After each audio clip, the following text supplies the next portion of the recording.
നമസ്കാരം, ഏവർക്കും ഇൻഫോമീഡിയ കേരളത്തിലേക്ക് സ്വാഗതം. കേന്ദ്ര സർക്കാർ ജീവനക്കാരും പെൻഷൻകാരും ഏറെ നാളെ കാത്തിരുന്ന ഒരു വലിയ വാർത്തയാണ് ഇപ്പോൾ പുറത്തുവരുന്നത്. ഏപ്രിൽ 13-ന് 8ാം ശമ്പള കമ്മീഷനുമായി ബന്ധപ്പെട്ട നിർണായക യോഗം നടക്കാനിരിക്കുകയാണ്.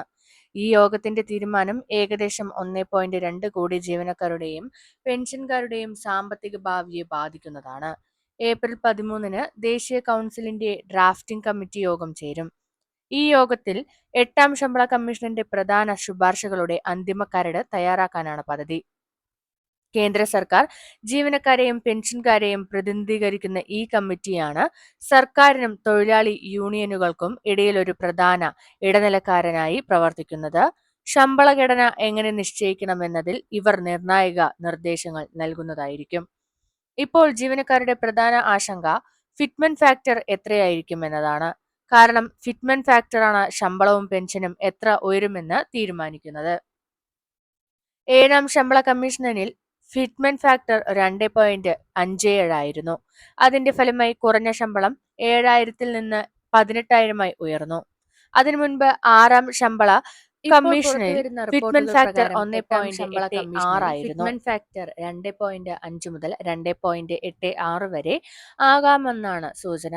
ഈ നിർദ്ദേശം സർക്കാർ അംഗീകരിച്ചാൽ കുറഞ്ഞ പെൻഷൻ 9,000-ൽ നിന്ന് ഏകദേശം 27,740 വരെ ഉയരാൻ സാധ്യതയുണ്ട്. സാലറി പെൻഷൻ എങ്ങനെയാണ് എക്സ്പെക്ട് ചെയ്യുന്നത് നോക്കുമ്പോൾ ഇത് ശമ്പള വർധനവ് മാത്രമല്ല, കുറഞ്ഞ അടിസ്ഥാന ശമ്പളം ബേസിക് പേ എത്രയായിരിക്കുമെന്നതും ഏറെ പ്രധാനമാണ്. വിവിധ റിപ്പോർട്ടുകൾ പ്രകാരം 8ാം ശമ്പള കമ്മീഷനിൽ കുറഞ്ഞ അടിസ്ഥാന ശമ്പളം 46,000-ന് മുകളിൽ എത്താൻ സാധ്യതയുണ്ട്. അതുപോലെ കുറഞ്ഞ പെൻഷൻ 25,000 കടക്കുമെന്ന പ്രതീക്ഷയിലാണ് പെൻഷൻകാർ. ഇതിനിടെ കേന്ദ്ര ധനമന്ത്രാലയം ഇതിനായി ഒരു പ്രത്യേക പോർട്ടൽ ആരംഭിച്ചിട്ടുണ്ട്. ഇതിലൂടെ ജീവനക്കാരും പെൻഷൻകാരും അവരുടെ അഭിപ്രായങ്ങൾ പങ്കുവയ്ക്കാൻ കഴിയുന്നു. അതുകൊണ്ട് തന്നെ ഈ അനിശ്ചിതത്വം വളരെ വേഗം അവസാനിക്കുമെന്ന പ്രതീക്ഷയിലാണ് എല്ലാവരും. മൊത്തത്തിൽ ഏപ്രിൽ 13-ന് നടക്കുന്ന ഈ യോഗത്തിന്റെ തീരുമാനം കേന്ദ്ര സർക്കാർ ജീവനക്കാരുടെയും പെൻഷൻകാരുടെയും സാമ്പത്തിക ഭാവിയെ നിർണ്ണയിക്കുന്നതാണ്. അതിനാൽ ഈ യോഗത്തിൽ നിന്ന് വരുന്ന പ്രഖ്യാപനങ്ങൾക്കായി എല്ലാവരും വലിയ പ്രതീക്ഷയോടെയാണ് കാത്തിരിക്കുന്നത്.